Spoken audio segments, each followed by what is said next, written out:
Hello there, welcome to the Saroy channel, wherever you are in the world, and so much love to each and every one of you. How are you doing?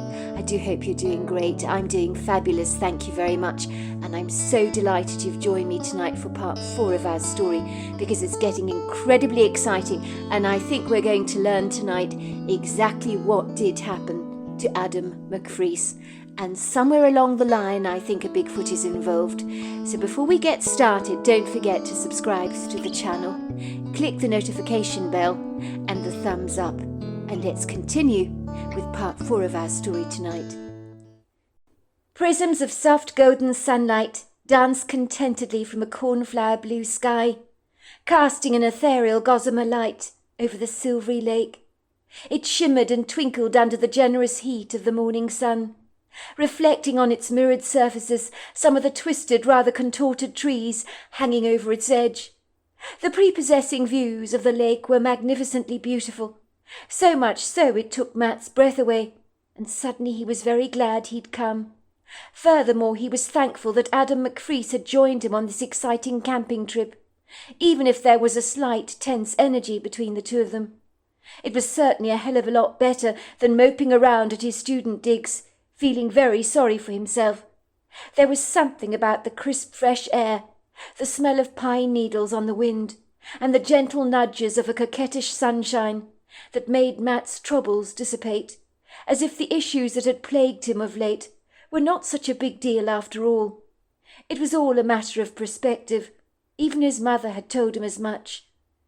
"I cannot say I'm remotely surprised, Matt dear," his mother had told him, when he announced to her that the engagement was off. "Number one, you were far too young to get engaged. And number two, I never did particularly like Tara Hewitt when you brought her round to the house.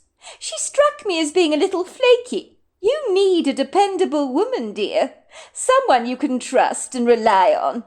Yes, Tara was pretty, but beyond that she didn't have much else going for her. And the fact that she and your best friend, Adam, got together one night, it tells you a whole lot, my darling. You had a lucky escape, you did. You can't blame Adam McFreece for what happened. I don't see this as his fault. He's a very good man, you know. I 1,000% believe him when he said Tara threw herself at him, when he was completely bladdered. And you know what it's like when you're blind drunk. Your inhibitions go awry. You've got to let this go, son. It'll eat away at you like a hungry worm in an apple. You cannot, and I repeat, cannot, just throw your friendship with Adam McFreece away. You're like brothers, the two of you, over a lousy mistake like this. Worse things have happened, you know." Matt knew his mother was absolutely right, but then again she was a very discerning woman. And he knew that he and Adam had weathered some tough storms in their friendship together in the past, and they could get through this tumultuous time and overcome their differences. The whole drama and fiasco over Tara Hewitt would soon be water under the bridge, and one day they'd be laughing about it. He smiled contentedly to himself as he watched a female duck, surrounded by a plethora of her adorable little ducklings, paddling among the reeds around a little island in the centre of the lake. He also observed a couple of frogs jumping buoyantly from one water lily to another, while a couple of wistful dragonflies serenaded the water like silvery blue fairies. This was going to be an amazing weekend, Matt thought privately to himself.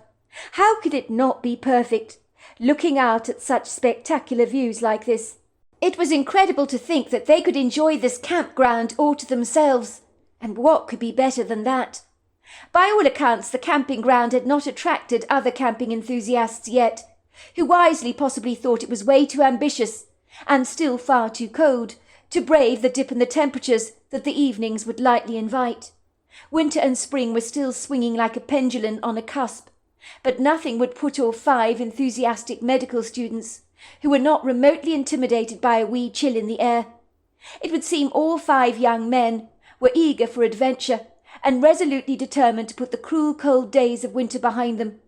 And what better than to enjoy a spot of fishing together on such a blissfully beautiful spring day?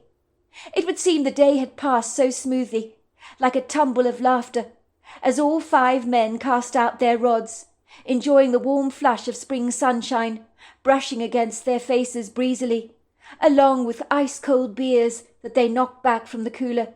They had skillfully managed to reel in from the lake an interesting eclectic mix of bass, trout, catfish, and something else they couldn't identify. But it was so pleasant being cocooned together, like the seeds in a pomegranate, not needing to say anything to each other, but washed in the tranquilizing ambience of this lovely day. Ostensibly, even the uncomfortable uneasiness between Adam McFreese and Matt had almost vaporized rather magically, like a white cloud in the sky just floating away until it was long since forgotten about. Soon the fabulously relaxing day had drifted away like a kayak on fast-moving rapids of white water until it was all gone, and it had happened so very fast.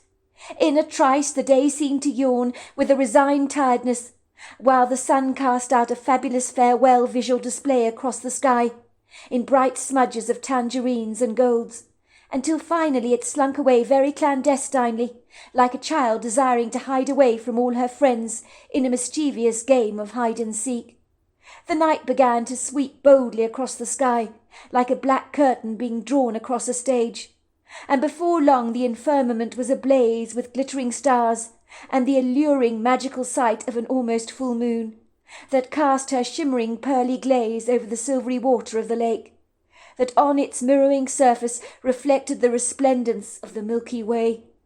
All 5 young men huddled together cosily around the cheerful fire, sitting back on wobbly, unstable camping chairs that Chancer Miller had brought along with him.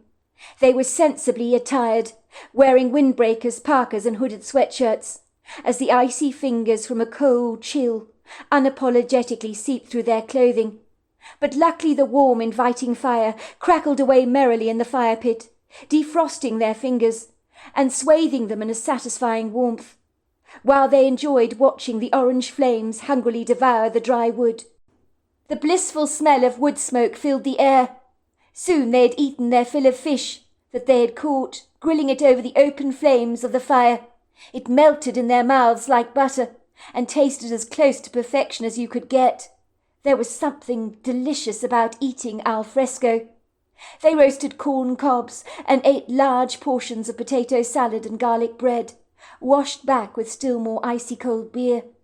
The night was prettily impregnated with the sounds of chirping crickets and frogs, and it was Chancer Miller who decided that on this night, behind an open campfire, that a ghost story was well in order, and everyone heartily agreed.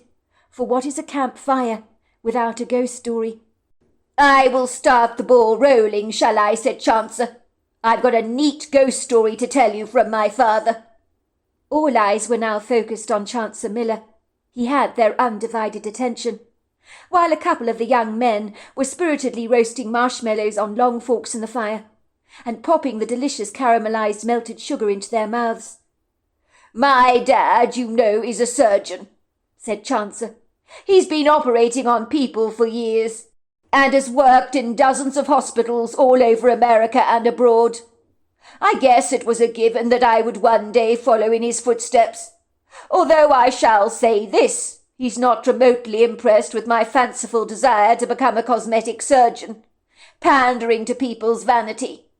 He says I should do something more worthwhile, and not something as shallow as making people feel better about their appearance." "Well, someone's got to do the job, have they not?" said Adam. "And why should it not be you? Making people feel better about themselves is not such a bad thing, you know. And if you want to be a cosmetic surgeon, I think you should go for it, Chancer. I think you'll be very good. You've got a steady hand, you're creative, and besides, I've always noticed that women love you, and those are the quintessential ingredients for a great surgeon."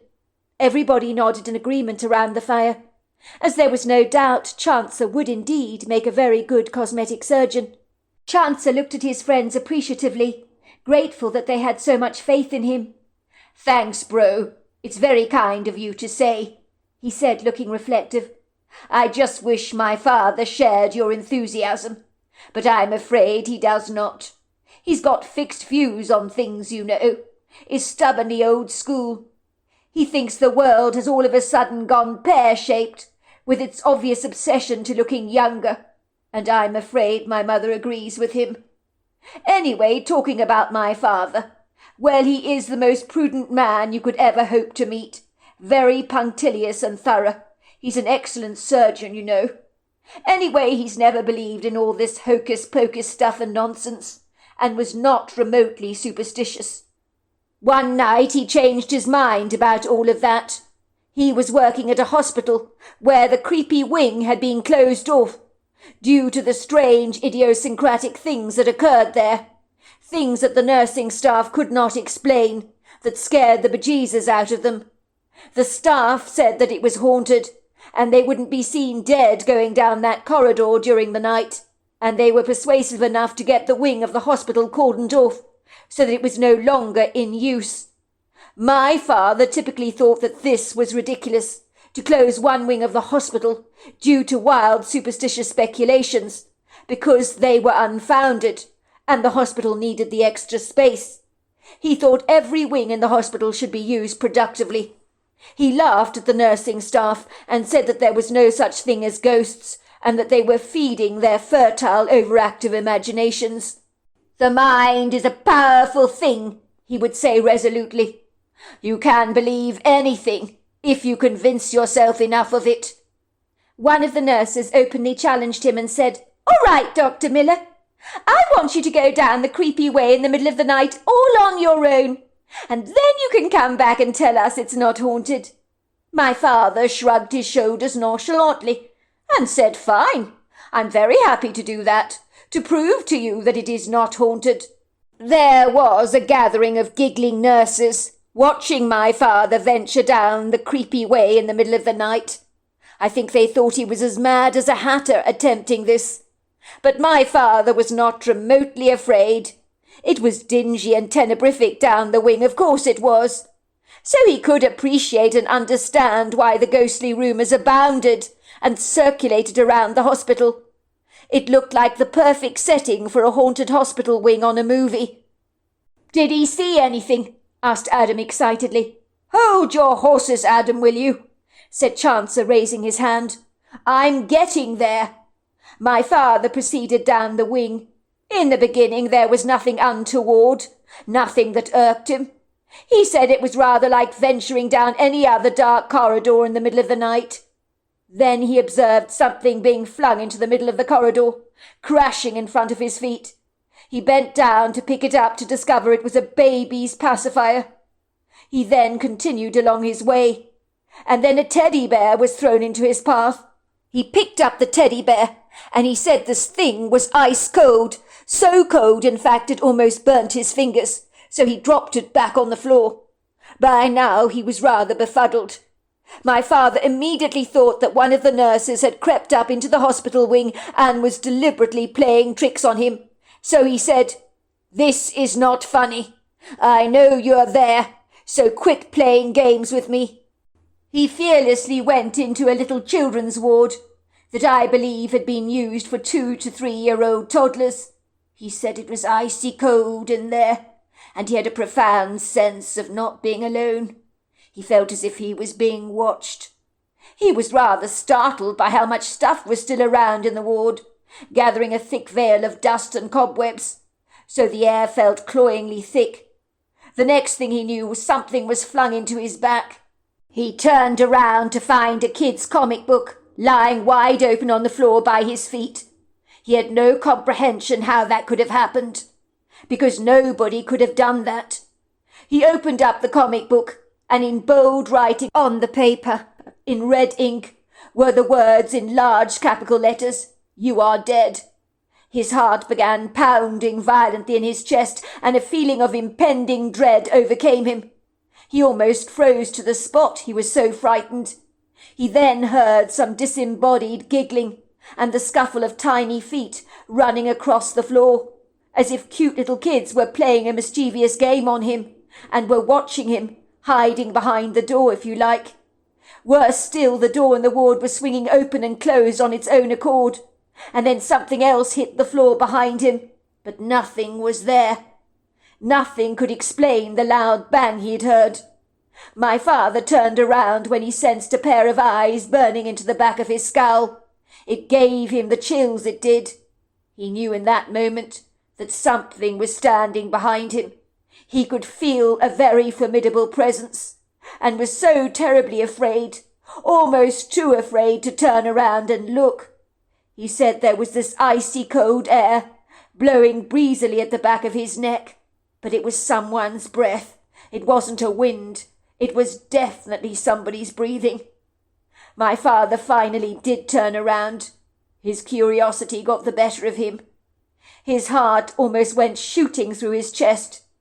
Oh, he was so afraid, because he saw standing in the doorway a young child, wearing a pair of pale blue pyjamas covered in penguins, with his back turned away from him, walking past him.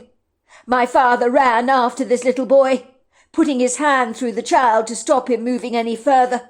But the child had no physical form. He said it was like putting his hand through a hologram. The kid then turned around, and my dad's blood went cold. This monacious child with huge empty black sockets for eyes stared at him manically, with a teddy bear in his hand. And then the kid gave him this gormless gargoyle-like smile, and a raspy man's voice came through the kid's throat, and shrieked, "Get out! Get out, or I'll kill you!"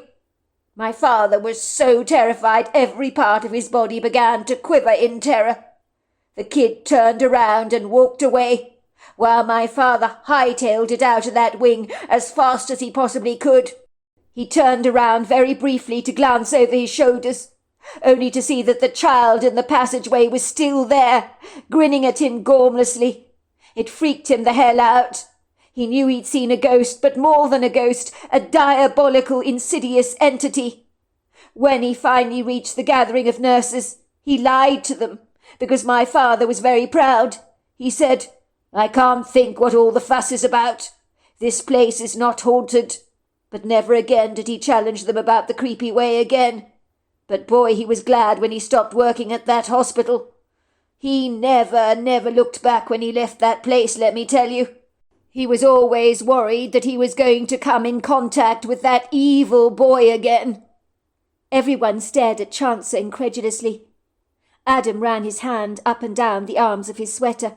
"Man, that story gives me the chills. I guess when we start working at hospitals, we're going to hear some creepy stories like that. I mean, let's not kid. Lots of deaths occur in hospitals, do they not? So it is the kind of place that lightly invites paranormal activity.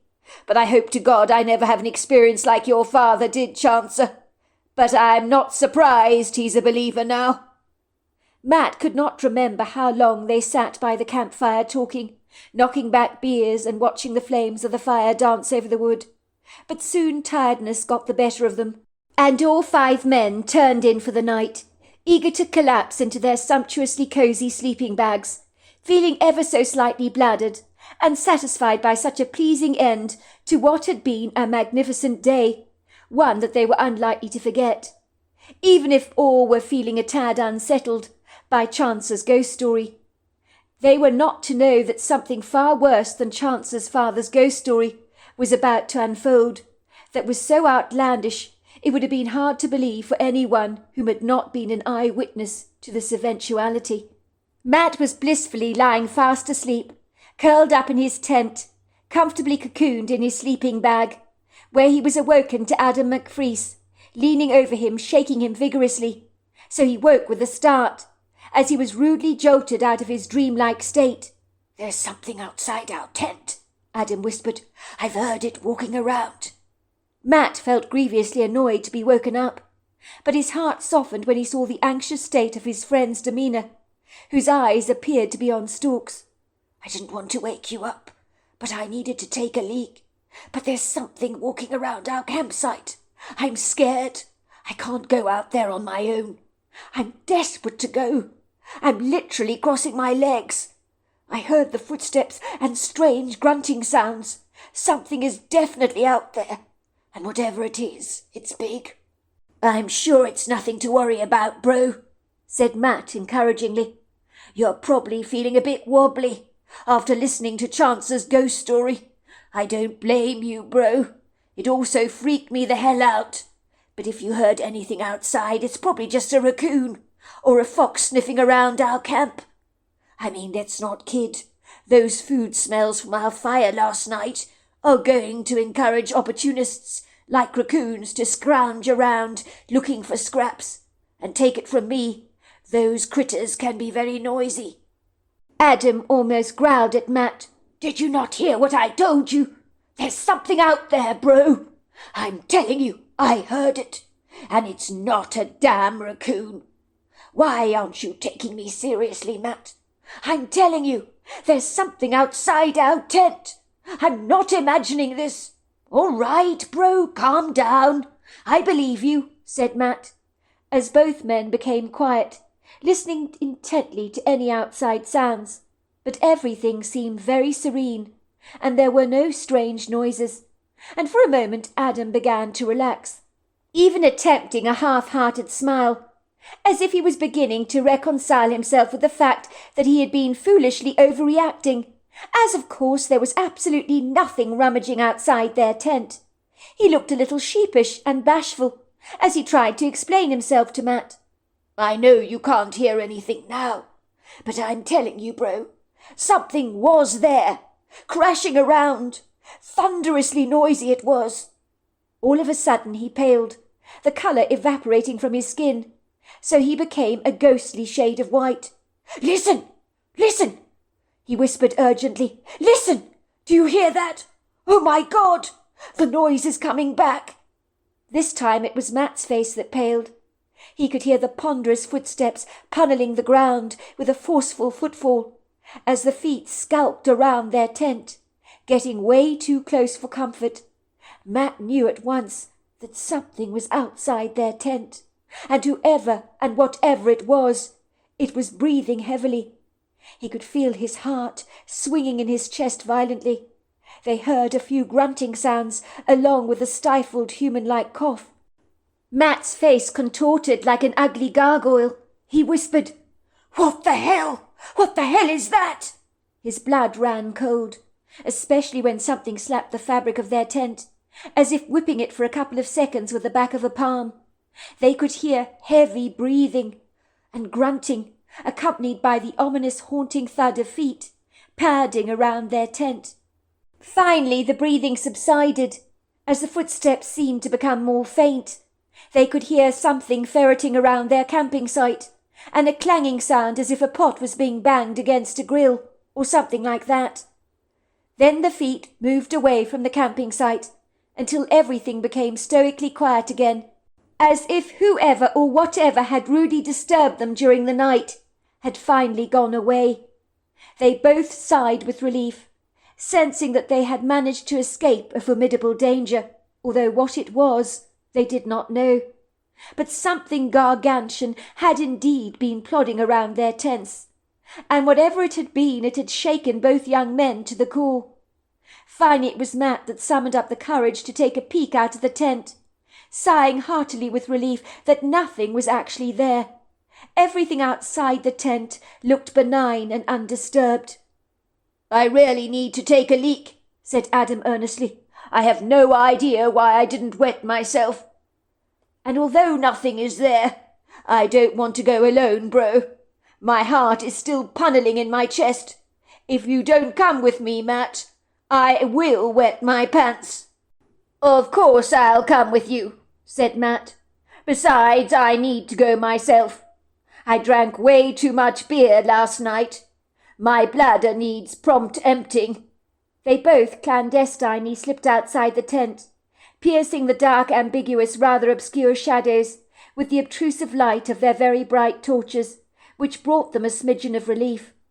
The bewitching night looked serene and benevolent, as if nothing untoward had dared to trespass in their vicinity, and even the reassuring trills of the crickets and frogs gave them a profound sense that all was well. Both young men had decided to move towards a gathering of trees where they would relieve themselves. The moon shimmered through the black canopy of the night, casting her hauntingly ethereal shadows over their camping site. They gingerly tiptoed past Chance's tent. They could hear the loud sounds of their sleeping friends. One of them was snoring particularly loudly. It was likely Chancer. It would seem that none of the others had heard the sound of their strange nightly intruder. It was then that Matt let out a gasp. He was pointing towards the fire pit with his torch. They could see the stones around the fire pit had been moved. They were shaped into a strange, rather curious pattern. "Bloody hell," said Matt, walking with his friend towards the fire pit. "Someone has arranged these stones into some kind of cryptic message, as if it's supposed to mean something. What the hell does it mean?" As they began to study the enigmatic stone arrangement with a perplexed curiosity, they looked up to see this huge, hulking black silhouette standing only yards away from them, staring at them with these menacing yellow eyes. It was Adam, who rudely shone the light of his torch into this thing's eyes, and it was this spontaneous action that brought on the creature's furious rage, as if he did not take kindly to having an invasive light plunged directly into his eyes. For a moment Matt froze to the spot like an ice statue, his eyes going round with terror, for this creature, standing yards away from them, was a massive male Bigfoot. In those brief seconds, Matt deduced that the powerful, brawny creature was easily over 8 foot tall, built with a formidable muscular girth, easily on par with that of a farming tractor. The Bigfoot was covered with long, flowing dark hair. He was shaking his body furiously, as if Adam's impulsive actions of shining his torch into the creature's eyes had offended him greatly. The Bigfoot was almost certainly male, as every cell of his body oozed testosterone. He began to scream, thundering his fists against his chest and growling furiously at Adam. All of a sudden the Bigfoot lost patience with Adam and glided over to him, grabbing him violently by the hands, shaking him fiercely and swinging him around in his arms as if playing with a puppet on a string. Adam began to scream in terror, an ear-piercing, shrill scream capable of waking the living dead. For a moment Matt thought that the Bigfoot was going to kill Adam, but through the dark night a gunshot sounded, and then there was blood all over Adam's shirt as he fell backwards from the Bigfoot onto the ground. The Bigfoot stood there for a moment, looking down at Adam with a puzzled look on his face. Then he observed the blood and the man that he had been holding moments before, lying flat on his back, staring up into the night with vacant eyes like that of a dead fish. This time the Bigfoot's yellow eyes glared at Chancer, who stood there only a few feet away with his rifle in his hands, horrified to realize what he'd done, for inadvertently by trying to kill the Bigfoot, he'd accidentally killed Adam McFreese. The Bigfoot thundered towards Chancer before he could react, grabbing the rifle from him so powerfully that Chancer was thrust backwards violently on his feet and went crashing to the ground with a mighty jolt. Both Josh and Pete were frozen to the spot, unable to even move a muscle, as they observed this incandescent, belligerent Bigfoot breaking Chancer's rifle apart, so that it began flying into the air like pieces of falling shrapnel. The Bigfoot glared at all the young men, who were shaking like trees that were being blown by a feisty windstorm.